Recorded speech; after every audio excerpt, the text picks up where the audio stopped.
Thank you for joining me on this adventure. Your presence means the world to me. Welcome, welcome, welcome. We're thrilled to have you here as we tackle theophysics. In philosophy, theophysics is an approach to cosmology that attempts to reconcile physical cosmology and religious cosmology. It is related to physicotheology, the difference between them being that the aim of physicotheology is to derive theology from physics, whereas that of theophysics is to unify physics and theology. In this section, we'll be exploring usage. 2002 uses the term in a critique of physicotheology, that is the view that arguments for the existence of God can be derived from the existence of the physical world, e.g. the argument from design. Theophysics would be the opposite approach, that is an approach to the material world informed by the knowledge that it is created by God. Richard H. Popkin 1990 applies the term to the spiritual physics of Cambridge Platonist Henry Moore and his pupil and collaborator Lady Anne Conway, who enthusiastically accepted the new science, but rejected the various forms of materialist mechanism proposed by Descartes, Hobbes and Spinoza to buttress it, as these, Moore and Conway argued, were incapable of explaining productive causality. Instead, Moore and Conway offered what Popkin calls a genuine important alternative to modern mechanistic thought, a thoroughly scientific view with a metaphysics of spirits to make everything operate. Materialist mechanism triumphed, however, and today their spiritual cosmology, as Popkin notes, looks very odd indeed. The term has been applied by some philosophers to the system of Emanuel Swedenborg.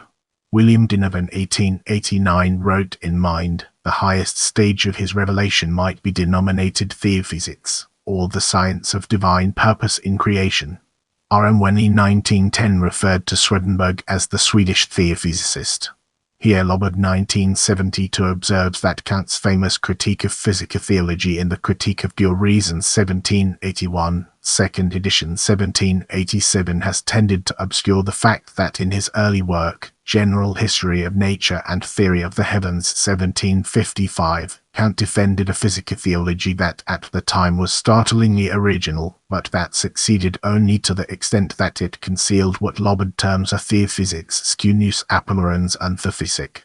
Theophysics is a fundamental concept in the thought of Raymond Panikkar, who wrote in Ontonoma de la Ciencia 1961 that he was looking for a theological vision of science that is not a metaphysics, but a theophysics.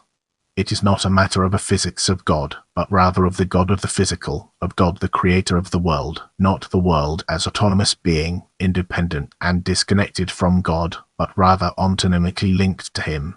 As a vision of science as theology, it became central to Panikkar's cosmocentric view of reality.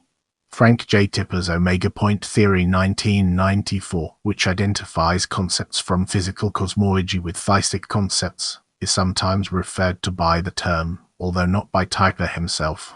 Tipler was an atheist when he wrote the Anthropic Cosmological Principle 1986, co-authored with John D. Barrow, whose many popular books seldom mention theology and the physics of immortality 1994, but a Christian when he wrote The Physics of Christianity 2007.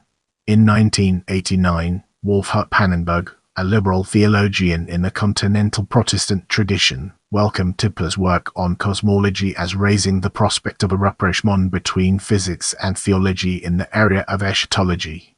In subsequent essays, while not concurring with all the details of Tipler's discussion, Pannenberg has defended the theology of the Omega Point.